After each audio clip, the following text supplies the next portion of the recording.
ශ්‍රී ලංකාවේ දූෂණය කියන්නේ නිකම් ප්‍රශ්නයක් නෙමෙයි. ඒක අර්බුදයක්. ආයතන දුර්වල කරන, මහජන අරමුදල් නාස්ති කරන, පාලනය කෙරෙහි විශ්වාසය නැති කරන දෙයක්. එදෙන් මේක ගැන මොනවද කරන්නේ? 2025-2029 සඳහා වූ ජාතික දූෂණ විරෝධී ක්‍රියාකාරී සැලැස්ම කියන්නේ දූෂණය මැඩපවත්වන ගෙන ආපු අලුත්ම වැඩපිළිවෙල.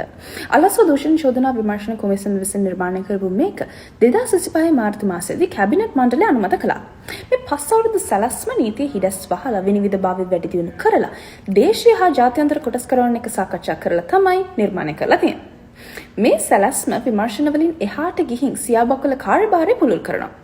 ප්‍රතිපත්ති ක්‍රියාත්මක කරමින් නිලධාරීන් වග කියන තැනට පත් කරනවා වගේම ශ්‍රී ලංකාව එක්සත් ජාතීන්ගේ දූෂණයට එරෙහි සම්මුතිය වගේ ජාත්‍යන්තර දූෂණ විරෝධී ප්‍රමිතීන්ටත් අනුකූල කරනවා.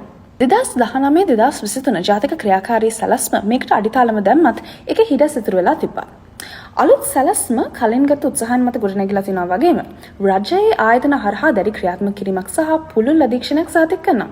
මේක ඉලක්කය දූෂණය සිද්ධ වෙන කලින් ඒ වළක්වන පද්ධතියක් නිර්මාණය කරන එක. 2025-2029 සඳහා වන ජාතික දූෂණ විරෝධී ක්‍රියාකාරී සැලැස්ම මේ වෙනකොට ක්‍රියාත්මක වෙමින් තමයි තියෙන්නේ.